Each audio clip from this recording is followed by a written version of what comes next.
তো মুমিনের জিকির ঘুম থেকে ওঠা থেকে নিয়ে ঘুমাতে যাওয়া পর্যন্ত আছে না নাই? ঘুমাইতে যান কি কয়া?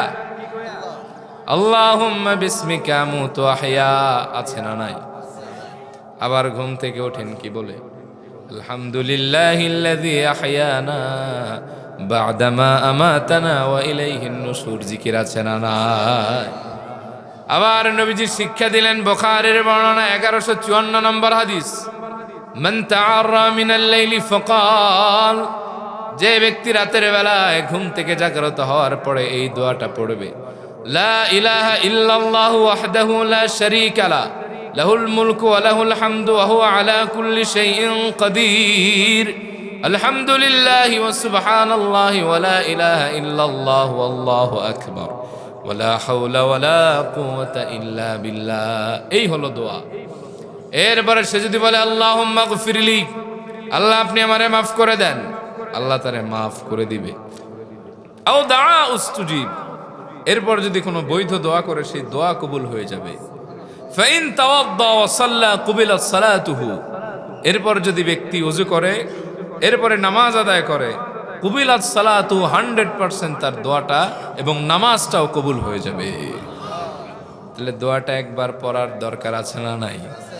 মুখস্থ করবেন, যদি মুখস্থ না করতে পারেন গুগল করবেন। ঘুম থেকে ওঠার দোয়া এখন তো পাবলিক চ্যাট জিপিটি চালায়, জেমিনি চালায়, সার্চ দিবেন তো পাবেন।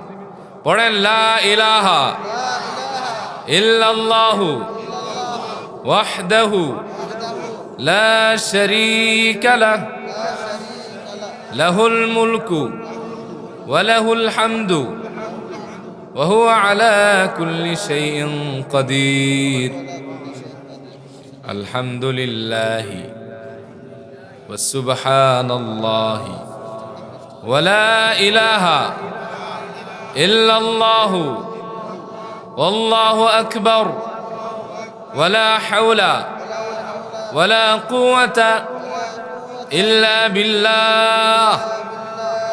এই হলো দোয়া। দোয়া করে বলবেন আল্লাহুম্মা গফিরলি, আল্লাহ আপনি আমারে মাফ করেন। নবীজি বলেন তোমার জীবনের গুনাহ মাফ হয়ে যাবে। আও দাআ উস্তুজিব, যে দোয়া করবা কবুল হয়ে যাবে। ফাইন তাওয়াদ্দা, এরপর যদি ওযু করো, ওয়া সাল্লা, নামাজ পড়ো, কুবিলাত সালাতুহু, ওই নামাজটা 100% কবুল হয়ে যাবে।